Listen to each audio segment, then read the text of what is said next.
जय हो बाबा अमरनाथ की। हर हर महादेव। दोस्तों, इस बार बाबा अमरनाथ की गुफा में शुरुआत के 7 से 8 दिन में ही बर्फ का शिवलिंग अंतर्ध्यान हो चुका था, लेकिन इसके बावजूद भी अमरनाथ यात्रा में श्रद्धालुओं की भीड़ में कोई भी गिरावट देखने को नहीं मिल रही है। हर रोज लगभग 20,000 से ज्यादा ही लोग बाबा अमरनाथ के दर्शन कर रहे हैं और हर रोज 2,000 से 2,500 जितने श्रद्धालुओं का ऑन द स्पॉट रजिस्ट्रेशन भी हो रहा है और 2,000 जितने लोगों को टोकन भी दिया जा रहा है। आपको बता दें कि इस बार टोकन सिस्टम से ऑन द स्पॉट रजिस्ट्रेशन हो रहा है, यानी सबसे पहले आपको टोकन दिया जाएगा जिसमें आपको कब रजिस्ट्रेशन के लिए जाना है उसकी तारीख दी जाती है और एक बार टोकन मिल जाने के बाद आपका रजिस्ट्रेशन होना तय हो जाता है। टोकन में दी गई तारीख पर आप कहीं पर भी रजिस्ट्रेशन काउंटर पे जाकर अपना रजिस्ट्रेशन करवा सकते हैं और टोकन लेने के लिए आपको सरस्वती धाम जाना होगा, जो कि जम्मू रेलवे स्टेशन के पास ही है। और अगर आपने हेल्थ सर्टिफिकेट नहीं बनवाया है तो आपको रजिस्ट्रेशन से पहले हेल्थ सर्टिफिकेट भी बनवाना होगा। तो जो लोग वहां पर जाकर रजिस्ट्रेशन करवाने वाले हैं उनको सबसे पहले टोकन की लाइन में लगना होगा, उसके बाद मेडिकल करवाना होगा और उसके बाद ही आपका रजिस्ट्रेशन हो पाएगा। रजिस्ट्रेशन होने के बाद आपको अपना RFID कार्ड भी बनवाना होगा। तो जो लोग वहां पर जाकर रजिस्ट्रेशन करवाने वाले हैं वो 2 या 3 दिन एक्स्ट्रा लेकर ही अपना प्लान बनाए और इस रजिस्ट्रेशन प्रोसेस में आसानी के लिए हो सके तो आप अपना मेडिकल अपनी नजदीकी निर्धारित की गई अस्पताल से बनवाकर ही यात्रा पर जाए, ताकि वहां पर आपका ज्यादा समय बर्बाद ना हो। इस बार की अमरनाथ यात्रा में 6 जुलाई शनिवार को भारी बारिश के चलते यात्रा रोक दी गई थी, जो कि अगले ही दिन फिर से शुरू हो चुकी थी। तो आपसे निवेदन है कि आप अपनी यात्रा प्लान में 2-3 दिन रजिस्ट्रेशन के अलावा 1 या 2 दिन एक्स्ट्रा ही रख के चलना, ताकि किसी कारणवश यदि यात्रा रोक दी जाए तो आपका प्लान खराब ना हो। और अगर आपकी यात्रा अपने प्लान के मुताबिक खत्म भी हो जाती है तो आप बाकी बचे एक्स्ट्रा दिन में माता वैष्णो देवी के दर्शन के लिए भी जा सकते हैं, जिसमें एक पूरे दिन का समय लग जाएगा। माता वैष्णो देवी के मंदिर के बारे में भी कहा जाता है कि माँ वैष्णो देवी के दर्शन करने का सौभाग्य भी नसीब वालों को ही प्राप्त होता है, क्योंकि माता के बुलावे पर ही श्रद्धालु उनके दर्शन कर पाते हैं। आपको बता दें कि माता वैष्णो देवी का मंदिर कटरा में स्थित है, जो कि जम्मू से लगभग 60 से 65 किलोमीटर की ही दूरी पर है। तो मेरी राय है कि अगर आप अमरनाथ यात्रा पर जा ही रहे हैं तो माता वैष्णो देवी के दर्शन करने का लाभ अवश्य ले, ताकि आपको एक ही यात्रा में भगवान शिव और माता वैष्णो देवी के 2 पवित्र धामों के दर्शन हो जाएंगे। और इस बार की अमरनाथ यात्रा की सबसे महत्वपूर्ण जानकारी की बात करें तो अमरनाथ यात्रा के बहुत सारे वीडियो में आपने सुना होगा कि कुछ दिनों पहले जो लगातार 4 दिन आतंकी हमले हुए थे, उसकी वजह से कई सारे यात्री अपनी यात्रा कैंसिल करने लगे थे। और अब कुछ लोगों का ये कहना है कि शिवलिंग अंतर्ध्यान हो चुका है, तो कई सारे अमरनाथ यात्री अपनी यात्रा कैंसिल कर रहे हैं। लेकिन अगर हम वहाँ की बात करें तो वहाँ का माहौल कुछ और ही है, क्योंकि इस बार इतना कुछ होने के बाद भी वहाँ पर रिकॉर्ड ब्रेक संख्या में यात्री पहुँच रहे हैं और ऑन द स्पॉट रजिस्ट्रेशन में भी भारी भीड़ देखने को मिल रही है।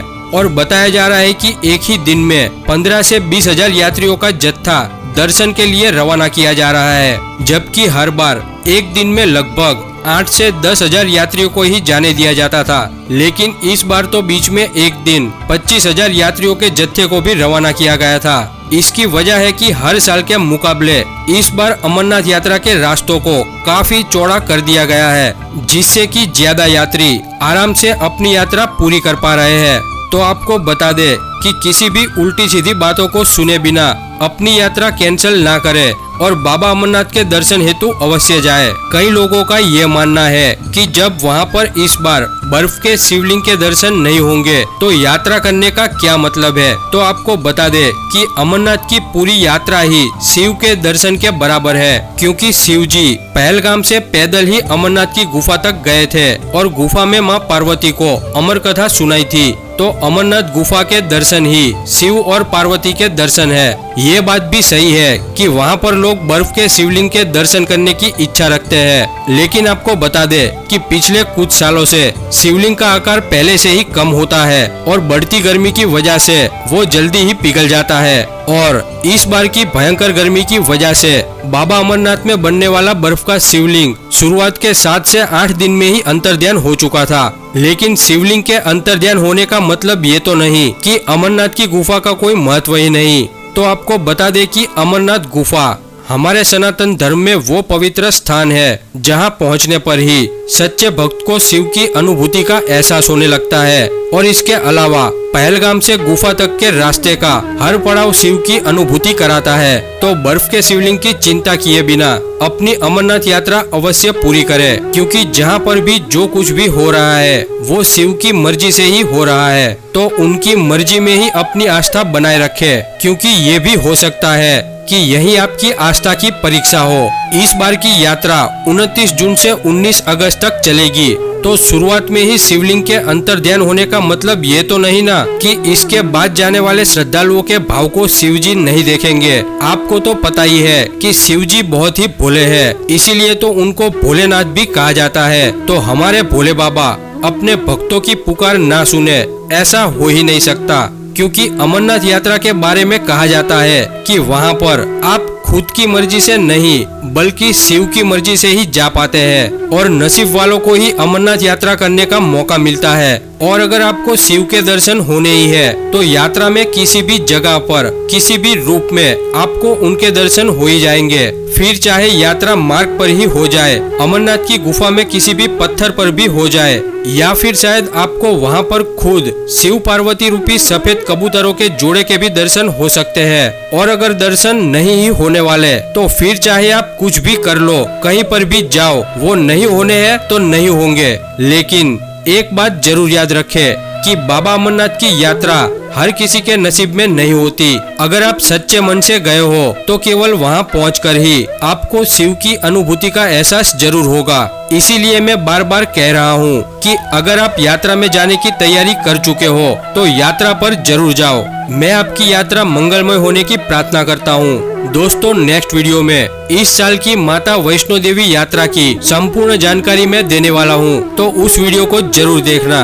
दोस्तों, इसके अलावा भी मैंने अमरनाथ यात्रा की संपूर्ण जानकारी पर यानी बस का किराया, टेंट का किराया, पिट्ठू पालकी के रेट, रजिस्ट्रेशन की पूरी प्रक्रिया और RFID कार्ड कहाँ बनता है, अमरनाथ यात्रा के दौरान आने वाले हर पड़ाव का क्या महत्व है और इस बार यात्रा की सुरक्षा के कितने कड़े इंतजाम किए गए हैं, इस पूरी जानकारी पर 4 और वीडियो भी बनाए हैं, जिसकी लिंक आपको डिस्क्रिप्शन में मिल जाएगी। तो उसे एक बार जरूर देखना, जिसमें आपको शायद बाकी के सारे सवालों के जवाब मिल जाएंगे। तो अगर आपको ये जानकारी अच्छी लगी हो तो वीडियो को लाइक करें, शेयर करें और चैनल को सब्सक्राइब करके बेल आइकॉन जरूर दबाएं। तो मिलते हैं अगली वीडियो में। जय हो बाबा अमरनाथ की।